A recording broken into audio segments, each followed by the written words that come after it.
Hey DigiFriends, it's Sammy here with Digivangelism. Today's video is a little bit more unscripted, actually a lot more unscripted than usual, and it's a video response, actually, to someone that asked a question about how to use Instagram for churches. Now, this person has watched multiple YouTube videos that sought to give them the answer, but maybe we're a little bit more focused on businesses rather than churches, and so we hope to provide a little bit more of an overview for churches, although, again, it's pretty unscripted and it's just us running through our own Instagram feature feed. So, if you have questions after watching this video, please drop them in the comments if they were unanswered, and we can make a part 2 really easily with a little bit more scripting involved. And so, here we go. Let's see what happens. Alright, so hopefully you can see my feed at this point, and this is the Digivangelism Instagram page. Welcome to it. You can see we've got a bio, we've got our name, we've got our logo in the top left. These are all great things for churches to fill out.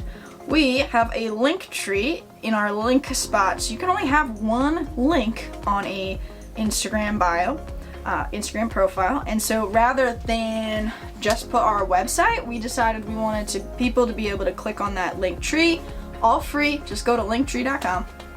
And then they can go to a couple different options. So, you know, COVID guide we made free. People want to follow us on YouTube. It's just an easy way for people to find what links are throwing up there. You can always add more or take them away as you want. Now, there's a couple things you can do with Instagram. You probably know this already. So you can post. This is our feed. These are only the pictures that we posted. No. You can click one of these photos and you can scroll down individually. I'm going to swipe left here. Or you can just scroll down and see them all at once and maybe click on one that you think is particularly funny or informative or interesting.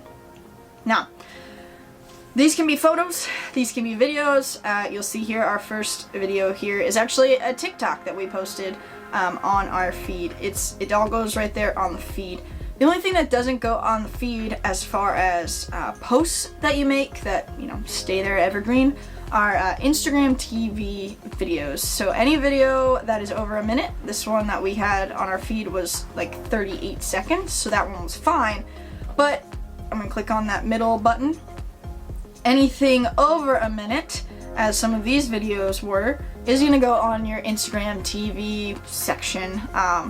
And you can also post these on your feed when you post them, so they can have a spot in each. The thing is, if it posts in your feed as well, people will only be able to watch like the first minute, and then they'll have to actually go to your Instagram TV section. And it's not a big deal, that's fine.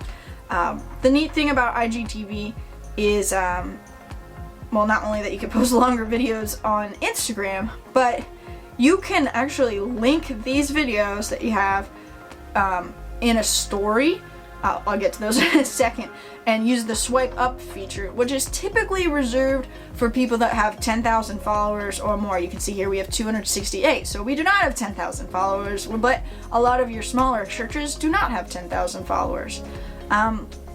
That's nice because rather than someone have to going to your profile and then your link tree or just your link in your profile to get to, you know, a website link or whatever it is, the swipe up feature allows people to literally just swipe up, and then they will see whatever content you have linked there. So an Instagram TV video, you can make that swipe up whenever, no matter the amount of followers. So I'll show you that in a second, and let's go to stories actually now. So stories, when you're on your news feed, so we'll click that little home button on the top left, or bottom left, sorry.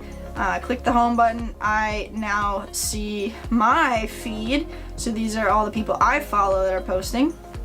On the top here, we got something else you can scroll through. These are people's stories. Now, stories only stay up live for 24 hours. That was like a Snapchat thing that Instagram and Facebook, like, mine. So now everybody has stories. Stories might seem insignificant to you if you're a church. You might be like, I'll just post on my feed and not worry about stories. But I want to tell you that a lot of people just log on to Instagram and watch the stories. Stories offer a lot of behind the scenes look at people's day, because they are usually something that people have taken a picture of and it's only up for 24 hours. It's a little more current. People will post video of, you know, them talking and just saying like, hey, like, this is what I'm feeling today, this is what I'm thinking today, this is what I'm doing today. You could do that as a church. I'm just saying that don't write off the story thing. That's mostly what I'm trying to tell you. So when you click on your own profile picture, I'm going back to my own profile, and by doing that, to do that, I click on the bottom right, my picture. Now I'm on my profile here, and I'm gonna click on the little logo on the top left, and instead of holding it, I'm actually gonna click on it. And you can see I have my story going on here. I share a lot of other people's posts to my story. I'll show you how to do that in a second. If I click on the top left, okay, cool, I pre-typed this little create thing. As you can scroll on the bottom here, you can go live on your story, you can hit create and then just use a colored background and type a message. You change that color, by the way, by clicking on the bottom right. Normal, you know, take a photo, put some text over it. Boomerang is just a video that is only a short amount of time. I know I'm flying through some of this stuff. You don't really need to use all these things. Layout, multiple pictures, super zoom, hands-free. These are just like cool features. Don't really get freaked out by them, okay? So let's say I put, I click create, right? Which you could just as easily do this on normal, but I click create and I put some text on it, new Instagram TV video. Okay, so we got some buttons here going on, right? Text, typical, you type some text, you don't like it, you drag it, put it in the trash can. You can click like the little artist tool, you got lots of colors on the bottom, highlighter, eraser, you know, sparkly pen type of thing. So I'm just showing you, this is nothing I would actually do. Next to that, we've got a little post-it note. That is where you can usually make things a little more interactive. So I like to search and use like little fun, you scroll down, things start to move, little fun GIF type things that just make your story more, involve more motion. But clicking that post-it note again, you can also mention someone, you can tag a location, you can use the time, the polls, this question feature.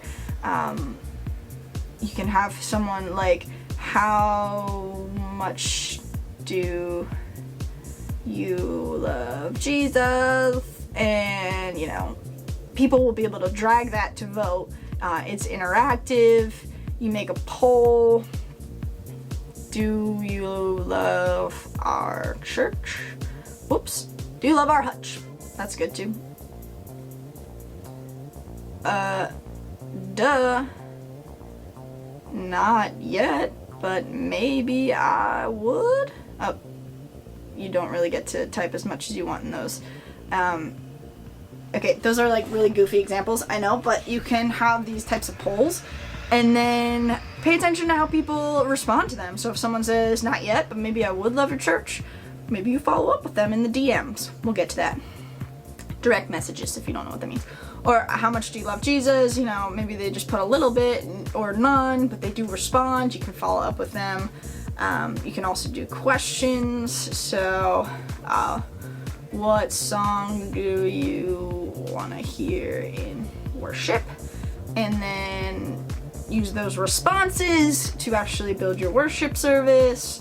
And I'm thinking there's one more, quiz. So, you know, maybe it's, how are you feeling today? And then, awesome or not so awesome.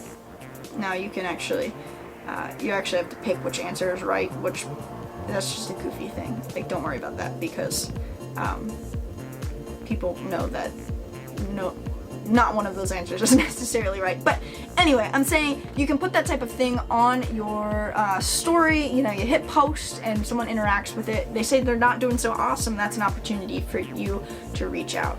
All right, so you would typically click the bottom left there, your stories, but I'm gonna actually discard this because I don't want to do any of that.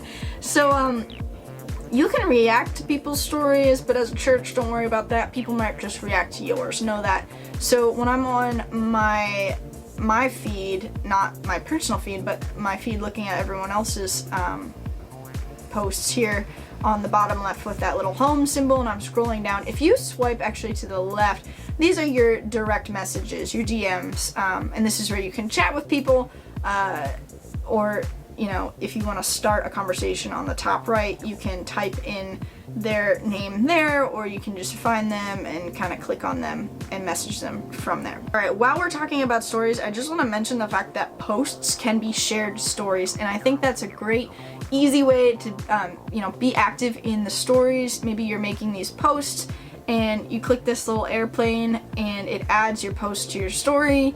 And now everyone that doesn't read your post but does look through the stories will see like a little preview of your post essentially. If you tap the picture that pops up, it gives you the option to either put the caption in there or not. In this case, the caption is short and it's intriguing. It might be worth putting in there on the story.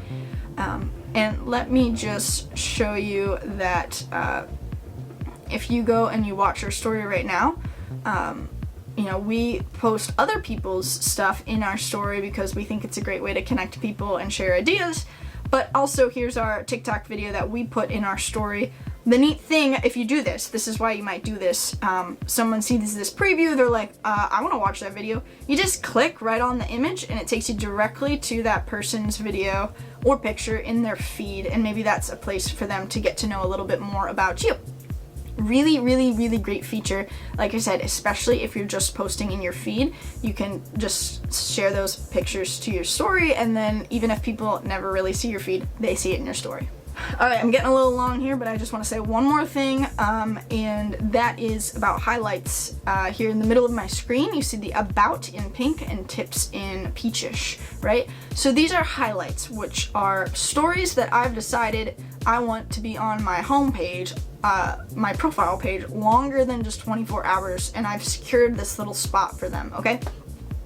Two things I can think of off the top of my head that you could use those for churches. Some churches use highlights as a place to tell a little bit about their church, and that could even be like a walkthrough, like take a video of yourself saying, hey, like if you're interested in coming to our church, let us show you a little bit what it looks like. You know, take a video driving into the church, walking into the church, introduce them to your pastor. Like they get the whole behind the scenes look before they even get there. I think that's excellent. Great use of highlights there. We have a little about thing that's, you know, really needs to be redone there. But it just basically, someone finds our profile, they read the bio, but that doesn't really tell them who we are. They can click about and just scroll through and be like, oh, okay, these people want to help churches be church online. You'll see a lot of coming soon in our about section. We are not up and running at full capacity, and that is totally fine. But it gives people like a behind the scenes about what we are about. You could do that too with your church.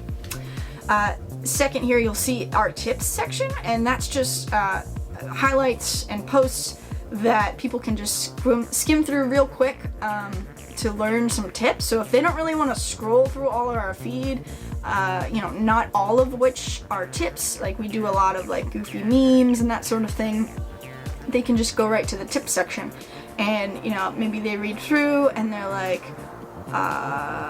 let's see. Oh, ask questions. How do I ask questions as a church? What does that look like? They tap on the picture, click see post, takes them directly towards that post in our feed, and they can read more about it, find more conversation in the comments, etc., etc. So this might be helpful for you to use highlights to highlight maybe certain ministries. So maybe you have a little about section or a little welcome section or a visitor section or whatever you do, and then you can do multiple highlights, as many as you want, I think. Okay, probably not as many as you want, but more than two, a lot more than two. And you could do, you know, here are our youth ministry things, and here's some highlights from the youth ministry over the years, or here's some pictures of our people, or however your church splits up ministry or church life, justice, you know, important messages you want people to hear. Those can all be stories that you save in each of those highlights. And let me just quick show you how to make a highlight, or not how to make a highlight, but how to add something to a highlight. So let's say we go over to the TikTok. Actually, I will show you how to make a highlight. we posted this TikTok on our feed, and then we shared that post to our story, right? Okay, so here it is in the story. I'm gonna click that button that says highlight, and I don't want to add it to about because it's not gonna fit there, and it's not gonna fit in tips. So I'm gonna hit new, and I'm gonna make one right here live on the YouTubes with our TikToks, and I'll probably add a better picture there because I don't want my face to be the little picture, and you do that by going to more, hitting edit highlight, and you can edit a cover by adding your own picture, but you know, then people, you know, they find us and they just want to watch our TikToks or, you know, go down a rabbit hole on that. That's fine. Maybe your pastor does something funny once a week, or a kid's message once a week, or a little, you know, scripture sneak peek to the sermon once a week. It's great. It's a great, easy way to organize those so people can just scroll right through and find the same thing one after another. All right, I'm gonna stop that recording. Alright, so that was really, like, I know, aimless and endless, it seemed. But hopefully it's helpful to get you started, and I would love to hear what other questions you have in the comments. And like I said, maybe we'll make a part 2. And if not, I hope this was helpful to get you started. We brought the knowledge, now it's your turn to bring the action. Peace.